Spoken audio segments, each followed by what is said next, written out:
Annyeonghaseyo. Bonjour à tous. Je me présente, Geneviève Roland, directrice du Bureau du Québec à Séoul. Permettez-moi d'abord de remercier les organisateurs du Jeongju International Film Festival de me permettre aujourd'hui de vous parler du cinéma québécois. Nous allons parler aujourd'hui des particularités du cinéma québécois, de son histoire, de ses grands réalisateurs contemporains et des avantages de tourner au Québec. Il faut savoir d'abord que le Québec, par sa situation géographique, est entouré de 360 millions d'anglophones, avec ses voisins du reste du Canada majoritairement anglophones et ses voisins américains.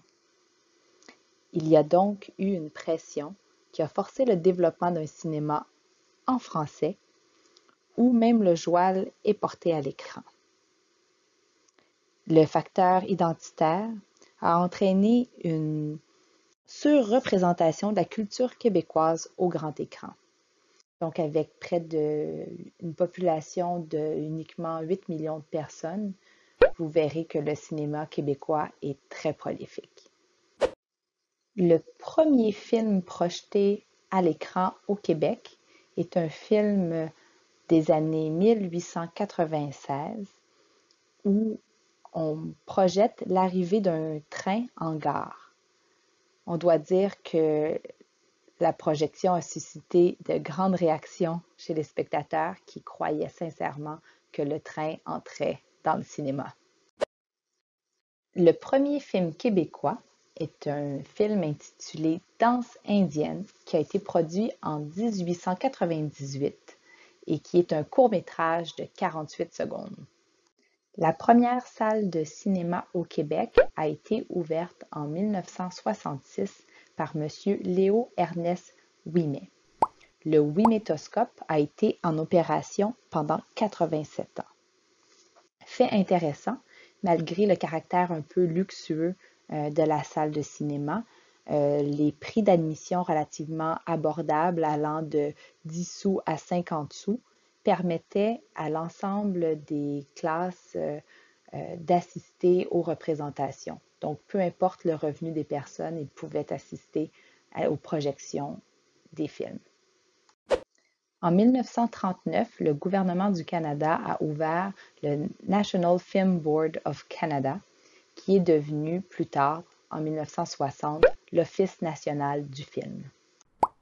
La Deuxième Guerre mondiale est une période où le développement du cinéma québécois a été très important, notamment parce que les grands studios américains fonctionnaient au ralenti en raison de l'effort de guerre contre l'Allemagne et le Japon.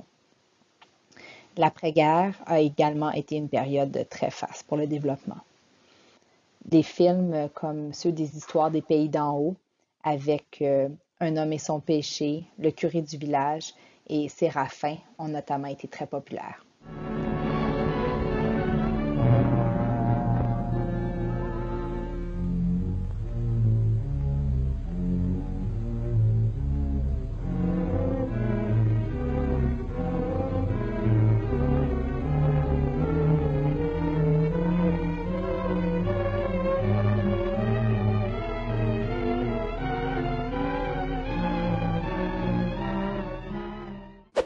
C'est aussi dans cette période qu'ont été produits les longs métrages québécois couronnés de succès comme La petite Aurore, l'enfant martyr, Ticoc et Confesse d'Alfred Hitchcock, tourné dans le Vieux-Québec. Avec la Révolution tranquille, les années 60 et 70 sont une période de profond changement au Québec. C'est l'essor économique du Québec, ce sont des grands mouvements sociaux, c'est le développement culturel et international du Québec. C'est en 1963 qu'un premier film québécois, Pour la suite du monde, de Michel Brault et Pierre Perrault, est en liste pour la Palme d'Or au Festival de Cannes.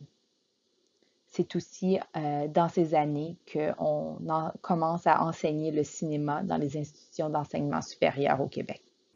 Les années 60 et 70 ont été une période importante également pour l'émancipation des femmes. Des films comme Valérie, Deux femmes en or mettaient en vedette des femmes, leur corps, leurs mœurs. Le film Deux femmes en or a été vu par 2 millions de spectateurs. Durant cette période, on montre aussi la réalité de la classe ouvrière québécoise. On parle de thèmes comme les garderies, se marier ou non, le malaise dans le bonheur des femmes mariées, par exemple, les enfants, la voiture, la maison. Donc, on parle vraiment des réalités des femmes. Les femmes occupent davantage de place encore comme tête d'affiche. On parle de l'émergence des premiers films véritablement féminins. Plusieurs films québécois vont gagner des prix au Festival de Cannes, notamment à cette période, comme par exemple Photographe de J.A. Martin ou Les ordres de Michel Brault. Les ordres abordent l'emprisonnement et le mauvais traitement des citoyens innocents découlant de l'emploi par le gouvernement du Canada de la loi des mesures de guerre durant la crise d'octobre en 1970 au Québec. Quand on parle des années 60 et 70, on parle aussi du développement technologique. C'est au Québec, à Montréal, dans les années 1960, que la technologie IMAX a été développée. Le premier film IMAX a été projeté à Osaka en 1970 lors de l'exposition universelle. Il y aurait maintenant en Corée du Sud plus de 20 salles de cinéma IMAX. Le premier film coréen IMAX, Secteur 7, a été produit en 2011. Quand on parle du développement technologique dans le cinéma québécois, il faut absolument parler du développement des effets spéciaux, avec Softimage notamment, qui a produit les effets spéciaux pour Jurassic Park. Le phénomène des cinéparcs s'est également développé dans les années 70 au Québec. Phénomène qui est un peu en déclin aujourd'hui, mais avec la pandémie dans le contexte actuel, peut devenir une façon intéressante de pouvoir continuer à regarder nos films sur grand écran. Dans les années 80 et 90, plusieurs nouveaux genres cinématographiques québécois apparaissent. On porte à l'écran plusieurs pièces de théâtre comme Les Voisins ou encore certains livres dont Bonheur d'occasion de Gabriel Roy, qui a également été traduit en coréen. Dans les années 80-90 est également apparue la comédie québécoise. Les comédies satiriques comme Elvis Gratton, Les Boys ou la télésérie La Petite Vie ont été extrêmement populaires. Les recettes du film Les Boys, par exemple, au box-office québécois ont été plus importantes que celles du film Titanic. Il y a même eu Les Boys 2, Les Boys 3, Les Boys 4, un documentaire et une télésérie. Ce sont des films d'autodérision où le Québécois a un fort penchant nationaliste, mais sait rire de lui-même. Autre comédie, Louis XIX, le roi des ombres, est un peu l'ancêtre de la télé-réalité. C'est le film dont s'est inspiré The Truman Show, le film américain avec Jim Carrey. Les décennies 80 et 90 ont aussi vu apparaître les films pour enfants. J'ai personnellement grandi avec les 24 films de Roch Demers des productions La Fête, dont le film La guerre des Tucs, qui a été repris plus récemment en film d'animation, qui a été diffusé dans 125 pays et qui a été doublé en coréen. On a également vu apparaître les films d'animation, dont L'homme qui plantait des arbres de Frédéric Bach, qui a gagné de nombreux prix, dont l'Oscar du film d'animation et plus de 40 autres prix à travers le monde. On ne peut parler des décennies 80 et 90 sans parler de Denis Arcand et de ses films Jésus de Montréal et du déclin de l'Empire américain. Près de 20 ans plus tard, Denis Arcand remet en scène les mêmes personnages et les mêmes lieux que dans le déclin de l'Empire américain. Il parle de relations père-fils, de l'aide à mourir et porte un regard sur le système de santé québécois. Avec Les Invasions barbares, Denis Arcand a gagné 3 prix César, 4 Jutras, prix Lumière, le prix du film européen, le prix du meilleur scénario et de l'actrice de soutien à Cannes, l'Oscar du meilleur film en langue étrangère. Robert Lepage s'est également illustré au début des années 2000 avec son film La face cachée de la Lune. Il a gagné plusieurs prix à Berlin, à Namur et en Espagne, notamment. Autre film québécois qui a remporté plusieurs prix au début des années 2000, La Grande Séduction de Jean-François Pouliot, écrit par Ken Scott. La Grande Séduction raconte comment les citoyens d'un village reculé du Québec font tout ce qui est en leur pouvoir pour attirer, pour séduire un médecin et l'attirer dans leur région. Le film a gagné plusieurs prix, notamment au Festival du film Sundance, 13 nominations au prix Jutra, 11 nominations au prix Génie, a été en présentation spéciale au Festival international du film de Toronto et en film de clôture à la quinzaine des réalisateurs à Cannes. Bon cop, bad cop, en 2006, a été le film le plus prolifique du cinéma canadien, avec des recettes de plus de 11 millions de dollars canadiens.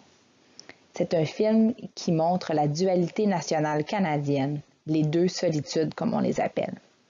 C'est un film qui est bilingue et qui a également gagné plusieurs prix au Québec comme à l'international. Certains films québécois des années 2000 et 2010 ont été repris au cinéma américain. C'est le cas du film Starbuck de Ken Scott qui raconte l'histoire d'un adulte peu responsable qui découvre que, suite à de nombreux dons de sperme, il est le géniteur de 533 enfants. Le film américain s'appelle Delivery Man et met en vedette Vince Vaughn. Parlons maintenant de quelques grands réalisateurs québécois qui sont connus en Corée du Sud. Le plus connu est sans doute Xavier Dolan. Ses films J'ai tué ma mère, Les amours imaginaires, Laurence Anyway, Mommy, Juste la fin du monde, Mathias et Maxime ont été sous-titrés en coréen. Petite anecdote personnelle, la première fois que j'ai ouvert la télévision en arrivant pour mon affectation à Séoul, c'est un film de Xavier Dolan qui jouait à ce moment-là. Jean-Marc Vallée, réalisateur notamment de Crazy, Café de Flore, Dallas Buyers Club, Big Little Lies, a gagné plusieurs prix. Crazy seulement a remporté le prix du meilleur film canadien au Festival international du film de Toronto et a remporté plusieurs prix en Espagne, au Maroc et à Los Angeles.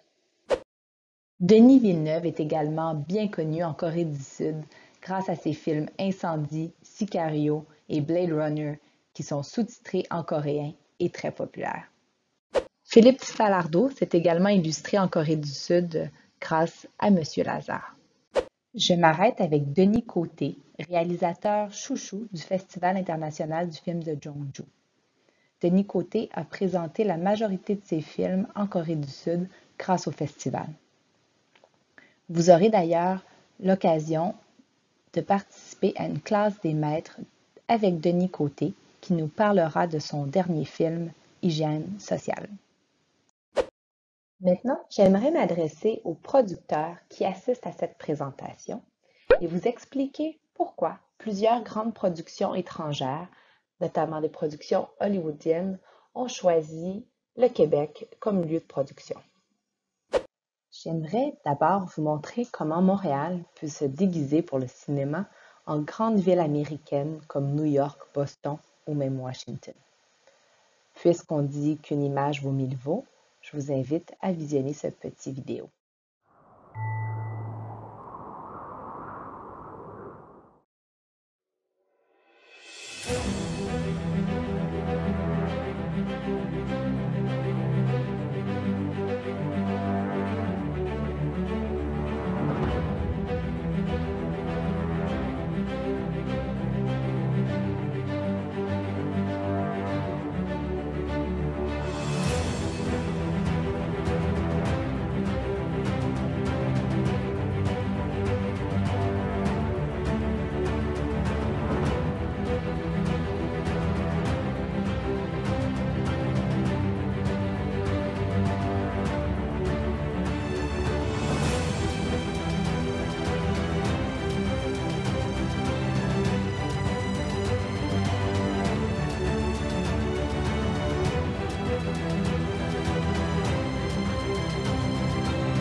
On dit souvent qu'au Québec, on ressent encore la forte influence européenne. Eh bien, Montréal peut aussi se déguiser en grande ville européenne.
La qualité des effets spéciaux et de la post-production au Québec est également une des raisons qui ont incité de nombreuses productions étrangères à choisir le Québec comme partenaire. Marvel, Pirates des Caraïbes, Star Wars ne sont quelques exemples de productions où vous pouvez voir les effets spéciaux québécois. La faiblesse du dollar canadien et la fiscalité avantageuse sont également des arguments de poids quand vient le temps de choisir un lieu de production. Au Québec, les crédits d'impôt peuvent aller jusqu'à environ 40 %. Si vous souhaitez obtenir davantage d'informations, je vous invite à visiter le site du Bureau du cinéma et de télévision du Québec, le BCTQ, qui apparaît maintenant à l'écran. En terminant, rapidement, quelques autres pistes de réflexion. Au Québec, vous avez accès à de grands studios à la fine pointe de la technologie. Le doublage et l'animation font également partie de nos forces.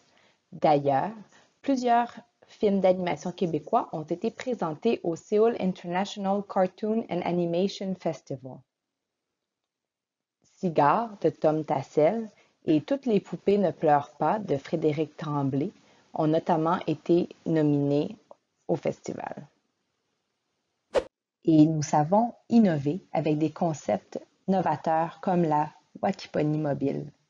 La Wapikoni, c'est un studio mobile qui se déplace dans le nord du Québec pour aller à la rencontre des communautés autochtones et permettre aux jeunes autochtones de produire leurs propres films. Nous avons également une multitude de festivals de films au Québec, dont le Festival de cinéma de la Ville de Québec et le Festival de films coréens du Canada, pour nommer que ces deux exemples. Le Québec a aussi une expérience de collaboration avec les productions coréennes. Gobelin, Dogcubby en est une magnifique illustration. En tant que représentante du Québec en Corée, j'espère sincèrement voir davantage de productions et de coproductions coréennes avec le Québec. Je vous invite à nous contacter à Séoul si vous avez des questions ou pour entamer toute discussion quant à des collaborations potentielles.